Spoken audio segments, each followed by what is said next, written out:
that makes sense for a class of this level. Yeah? What's the difference between mitochondrial DNA and ancient DNA? Okay, so mitochondrial DNA just happens to be, the type of DNA that you get from mitochondria. So that's, as you say, the power, plant of the cells, or the power, you get it from your mother, not both parents, like nuclear DNA. There are a whole bunch of other things about it that are different.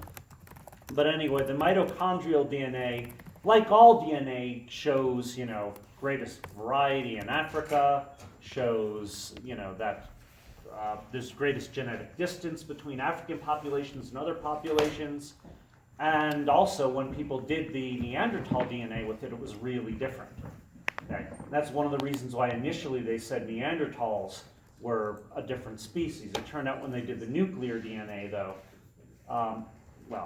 different species, that's not quite certain how we're going to define that. But when they did the nuclear DNA, they saw clear evidence of interbreeding. So, the nuclear DNA is the same as ancient DNA? Well, it can be. Ancient just means it's old. Okay, so it can be mitochondrial, it can be regular DNA. So, you need to know what we have ancient DNA from. The only thing we have ancient DNA from, basically, are Neanderthals and Denisovans. There is one other, we do have it from also the Cima de los Huesos specimen, but we don't have it from anything old. We just can't get back that far. Yeah. So about 400,000 years is about as far as we've been able to push it for hominins. Yeah. Do we know the specific fossils from each of the hominins? Not necessarily.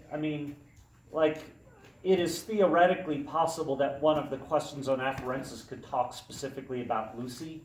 So in the case of something that everyone knows, the other one that, I would say it's possible you could have would be 1470. And of course Tong, the Tong child, without question. You absolutely need to know. But beyond that, no. So the vast majority of the time where I'm giving you specific numbers and things like that, you don't need to know. Just so the one exception for that really would be maybe 1470. Just because that specimen has kind of historical importance for a few things. Yeah? I have a question. So, what is there's mitochondrial DNA and ancient DNA. Yeah. Just talk about what you want from both of those, or what you want. Well, ancient DNA would be the stuff from last lecture. So where we talked about,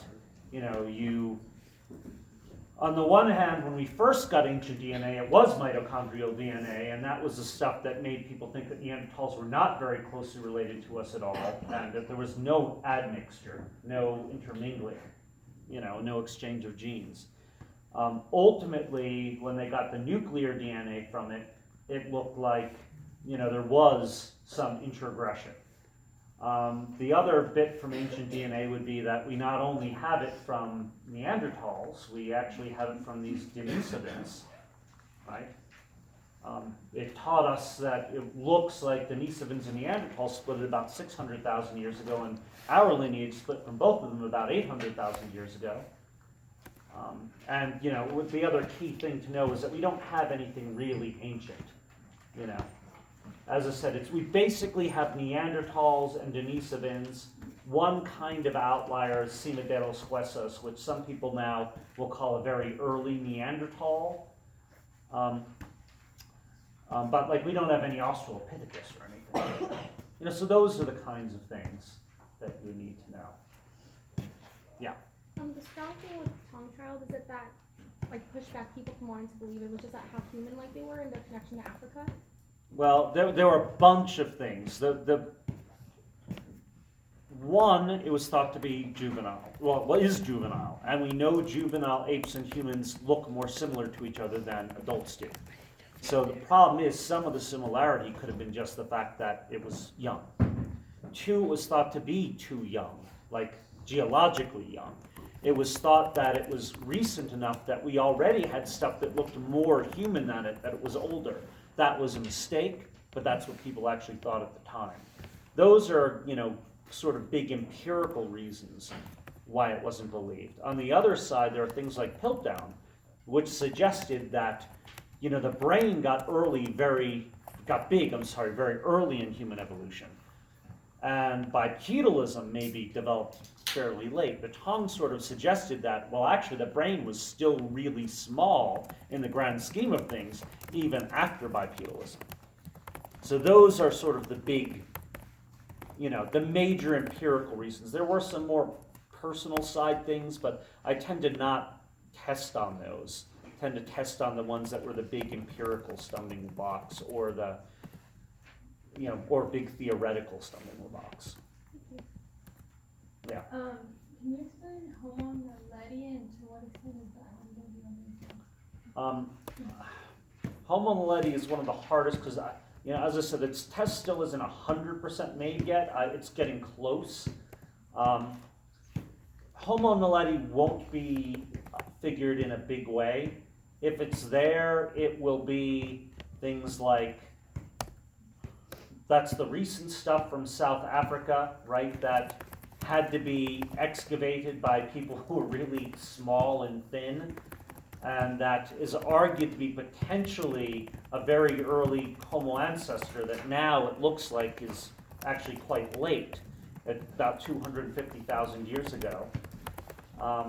Those would be the key things. We didn't really talk about it morphologically or anything like that, so I wouldn't expect you to know any of that. That would be sort of a fairly general kind of question, if it's there.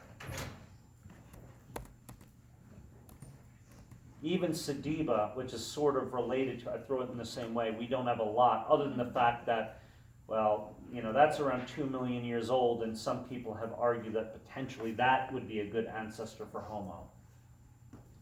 Yeah, that's about all that you need to know from that. Yeah. Can you talk about the wildebeest gazelle thing in terms of environment? Yeah, well, one last thing about Sediba, I'll just throw out. It also has a weird combination of kind of, fairly primitive and derived traits. I'll just throw that out there. I don't know that that's going to be on the exam, but just in case. One of the ways that people reconstruct environments is through the fauna, and particularly in South Africa, we have more antelope than anything else, by far. In East Africa, it's antelope and pigs, usually. And one of the things that they do is they look at the relative proportions of alcelaphines and antilopines, which are effectively wildebeest-like creatures and gazelle-like creatures. And when you look at the relative proportion of these in assemblage, it ideally is telling us something about relatively how open the landscape is. Because we know in modern places today, the number of gazelles and wildebeest in a park does correlate strongly with the amount of grass in a park. So, like African parks today that are like, only 10% grass have almost none of those. But ones like the Serengeti, are dominated, their bovid fauna by those. And, well, you've all seen the Serengeti on the Discovery Channel or something. Lots of grassy plains. So that's basically that. The other side of that is that was used to argue that generally the Australopithecus type sites, like Sterkfontein and Makapanskat, which I mentioned briefly, look like they are more closed than the Paranthropus and Homo-like sites, which tend to have 80% kind of the wildebeest gazelle kind of guys. Paranthropus and Homo. So that suggests they were in pretty open environments. Yeah. Can you talk about the evidence for arboreal activity in Australopiths? For arboreal activity. Yeah. Things like the curved fingers, the long arms in many cases, the coronal or towards the head orientation of the scapulae to some extent in some of them, right? The shoulder blades we talked about. Those would be ones that sort of jump out. There are a variety of other smaller things, like an afarensis, the pisiform, is put together in such, one of the wrist bones is put together in such a way that suggests that there's strong sort of flexing in the forearm, which is the kind of thing you see in arboreal creatures. But anyway, the big ones are the only ones that would be there, right? That we just talked about. Yeah. What are the general degrees for the bicondylar angle in humans or? Yeah, I mean, and once again, it's not like the test is going to be, is it 9, 10, 11, 12, 13? No, what you need to show that you have a general understanding. You know that chimpanzees tend to be very low, so like 1 degree, 2 degrees. So in your mind, that can be basically straight up, right? Humans are not, there is a significant angle. If I'm putting a femur down, it's going like this. An which tends to be 9 to 10 degrees. And australopiths, many of them tend to be like 14 actually.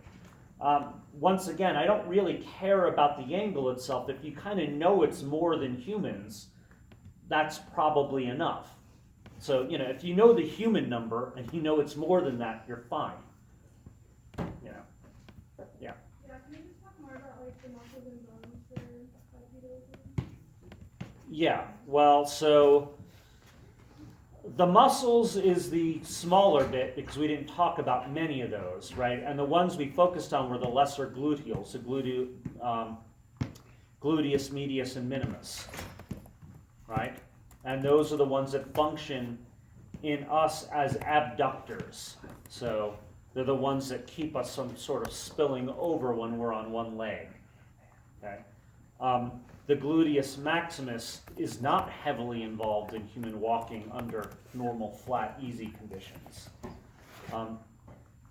The bony parts, then we talked about a lot more, right? We talked about sort of the way the pelvis becomes sort of squat and broad, and this curvature, which is one of the things that moves our muscles in position to act as abductors, right? So this pelvic sort of bending around here.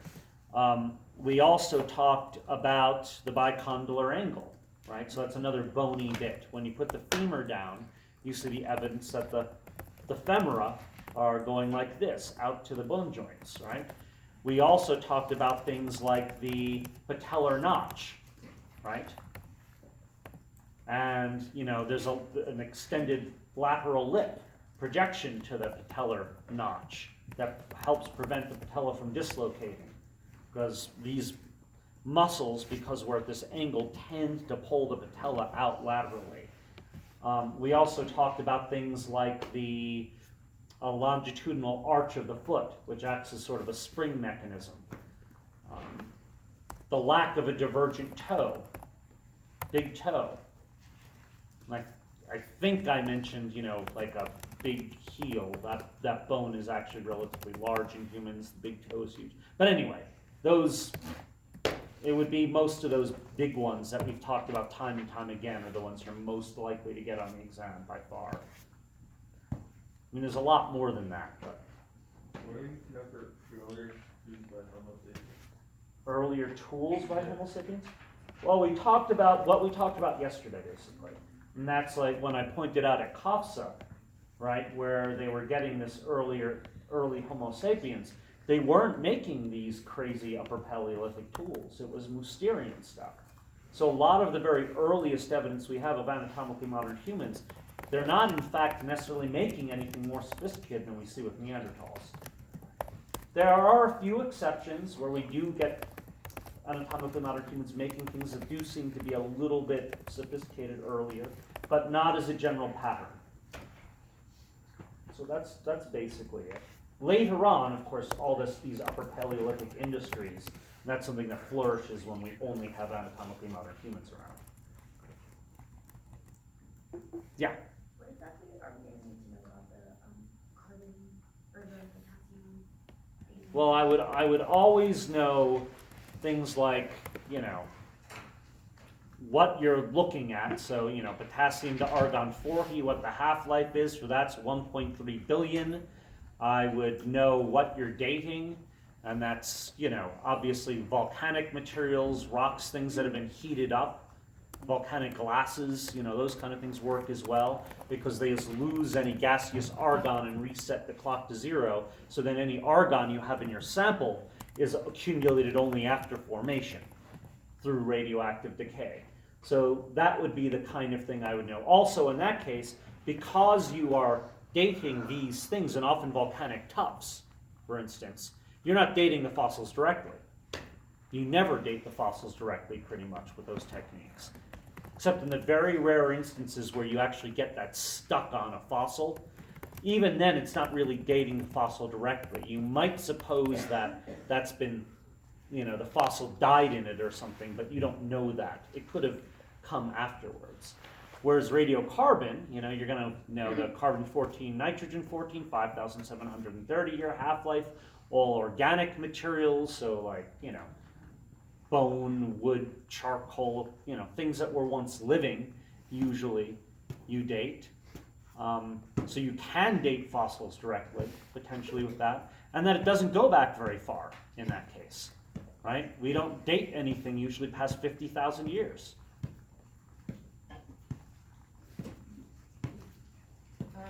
What did you say the half-life was? 5,730 years for carbon-14. Could you go over the stuff we need to know for Homo heidelbergensis? Not very much, because we didn't really talk about it much. That's the kind of stuff that we start seeing sort of at the end of this Homo erectus stage. I don't like really calling it that, but that's a simple way of thinking about it, right? We have a period of time where Homo erectus is one of the major things around. Towards the end of that, we start getting something like Heidelbergensis. We have fossil specimens at least 600,000 years old. Well, I mentioned places like Bodo in Ethiopia. I mentioned Kabwe in South Africa or Southern Africa. And I mentioned Cima de los Huesos, I believe, in Spain, all of which arguably have Homo heidelbergensis. And a lot of people think that it's one of the versions of Homo heidelbergensis that ultimately gave rise to Homo in Africa. The out-of-Africanists tend to believe that. Yeah. Can you go over Plesiodaphiformes? Yeah, so those are basically these early creatures that many people have gone back and forth over the years as to whether or not they're early primates. They have sort of primate-like teeth, which is one of the reasons very early on people thought they might be primates. But when they got more of the postcranial skeleton of some of these, they started seeing that, they did not have, cranial and postcranial skeleton, I should say. They tend not to have the postorbital bar, right? They tended to have very big incisors and a big diastema. They tended to not have the opposable, fingers or thumb or big toe. So they were missing a lot of these, and they tend to have claws instead of nails. So they seem to be missing these primate traits, so that sort of pushed them out of the primates. However, that's a diverse group that was around in the late Cretaceous and thrives in the Pliocene. And it looks now like there are some of those that actually do have some of those primate traits, like nails and at least some grasping digits, and some nails at least. So that there are a lot of people that nowadays do think that at least one branch of that group is in fact, kind of the earliest primates. So why did they think in the beginning that they were primates if they didn't have any of the features? Well, because they have it in the teeth. Oh, They have lots in the teeth. Okay. The problem is we often have the teeth before we have anything else, Okay. because the teeth are the most durable. Right? So we usually have more teeth than anything else of most fossils. There are exceptions, including animals that don't have teeth, obviously. But of the toothed animals, the teeth usually are in abundance. Something like Gigantopithecus, we know nothing about its body other than basically its jaws and teeth. It's a huge animal, but, getting the preservation of the rest of it's very hard. Yeah? Can you go over the earliest Homo sapiens? Because I know there will be a lot of questions on those. Yeah, well, I mean, our best evidence for them right now, fossil evidence, is about almost 200,000 years, 195 in Ethiopia, in the Omo site, arguably. DNA is kind of consistent with a 200 to 300,000 year origin for modern humans. So, I mean, in that sense, it's, a reasonable fit.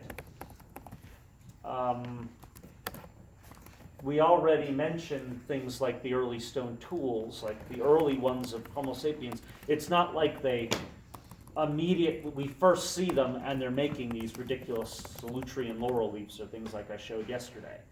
You know, they're not. They're making the same things that everything else is making at that time, that we can tell. Obviously, there's all the morphological stuff, like, you know, the very flat face, the very large brains, the parietals, its widest, kind of the globular cranium, the high forehead, all of that kind of stuff. And of course, well, really we don't see the art with the very earliest examples of this, so that's kind of a different question.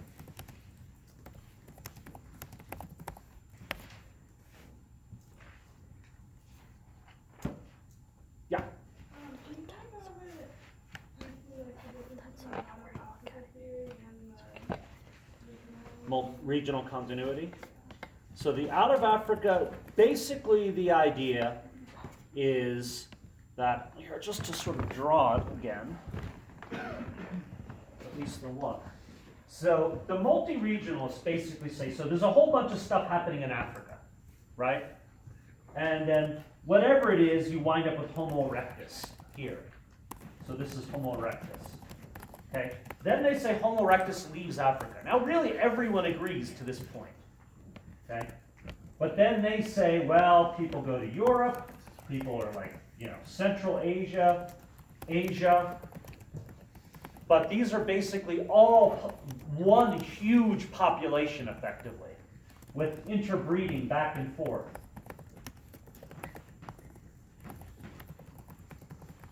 And so over time, this huge population over across all Africa and Eurasia is just getting bigger and bigger brains and more human-like. Okay? And so things like Neanderthals are not in any meaningful way different. At the most, they would be called what some people today would call a racial variant, though many of us don't really like that terminology for a lot of reasons. But in terms of something that's easy for most people to understand, that's what they mean. In which case, it's non-meaningful, right? Because even if you believe in race, it's a biologically tiny thing. It's not, you know, has nothing to do with species or anything like that. Okay? So that's the regional continuity. So Neanderthals then are us, right? Ancient, let's say, Homo heidelbergensis is us. All these things are us. They don't go extinct without issue. They all live on. The out of Africanists basically say that yes, we get Homo erectus in Africa. It leaves Africa. It's in Central Asia. It's in Asia. It's in Europe. But they argue it's only in Africa that one of these populations, so it's still in Africa. Okay, so this is the African branch, okay, after these guys separate. But it's only this branch that then gives rise to, like, let's say Homo heidelbergensis, which then gives rise to Homo sapiens. So these, like Neanderthals, might be this branch here, ultimately. They argue that, you know, there's a complete discontinuity, genetically. Now, the way it's shaken out in the end suggests that it's actually a little bit like this, except the whole idea that there's never genetic interchange between species seems problematic, and there's at least some genetic interchange, even though they've been separate trajectories for a long time. So why does this only happen in Africa? Why would humans only happen in Africa? Well, it's just the way it almost always happens in biology. We have virtually no evidence of species forming over very large areas all at once. For the simple reason that selection wouldn't favor that typically. The argument for the reason why it happens with humans is because we're cultural and we can move over these large areas and we adapt to different climates and things. Normally, animals are adapted to a specific set of environmental conditions. by definition, once we started doing this, you know, these are all dealing with, some are hot weather, some are cold weather, some are this and that and the other thing. So normally an animal, right, you know, there's a good reason we don't have polar bears in Ethiopia, you know, because they wouldn't do very well there. And there's a very good reason we don't have gazelles in the Arctic, because they're not going to do very well there. They'll freeze to death. Usually things wind up originating in a fairly local place, and then if they're broad enough and if the environment is suitable, they can then spread out. So, and which is in fact what these people are effectively arguing on this side, is they're saying humans were at least a little bit more localized, but then once they get there, and because they're cultural, they were capable of going all over the place. And the only evidence for like out of Africa is like the fact of like the mitochondrial DNA, right? Like they have. Is there anything else to prove that like they? That No, well, right? all the earliest fossils are exactly where the out of Africanists say they should be, right? That's one. All the genetic data are basically, you know, modern genetic data is exactly what the out of Africanists say they should be. African populations should be the most genetically diverse and should be the most distinct from other populations, which in fact they are. And in fact, even the nuclear DNA also is mostly consistent. It looks like, you know, there's basically an African origin a couple of 100,000 years ago, with the difference that there is some evidence of a tiny bit of this stuff getting in. So actually they have a huge amount of evidence going for them. But it's not as straightforward as they wanted it to be, right? Because in the early days they were really adamant that there would be no genetic interchange.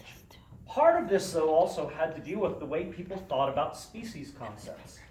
If you really believe that a species is a unit from which can be no genetic interchange from everything else, then the problem is the species concept as we use it becomes fairly difficult to apply to even things that live in completely different places and look completely different from one another. You know, things like gelato baboons look, other than the fact that they're monkeys, someone with less than 1 minute training can tell every gelato baboon on the planet away from every savanna baboon on the planet because they're just that different looking.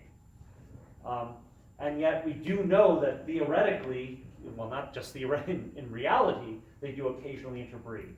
So we wind up with these arguments because we want things to be sort of like typologically perfect. Like, you know, there are these things and they're perfect silos and they're not penetrable from the outside. If you give up that notion that species have to be 100% isolated, then things get a lot easier. But, you know, there are people on both sides of this argument. The classic biological species, though, has definitely taken a big hit as people have started to understand with modern genetics. One of the things is 30 years ago, we didn't have genetics on almost anything. And when we did have genetic stuff, it was a tiny portion of the genome. It was, you know, a couple of genes effectively. So we were looking at almost nothing. And back then, it wasn't so much of a problem because we didn't have a lot of evidence of genetic swapping. And we had lots of things that we were like, oh, this has to be a different species than that because they live in different places and they look completely differently and they behave differently. And so, you know, you're all good. Now, all of a sudden, that we have all these genetic data because we can now do in one day, which used to took 20 years. All of a sudden, these so obviously good species are showing sometimes genetic interchange between them. So for a lot of people, it's really made it much harder for them to believe in the sort of classic old school biological species concept.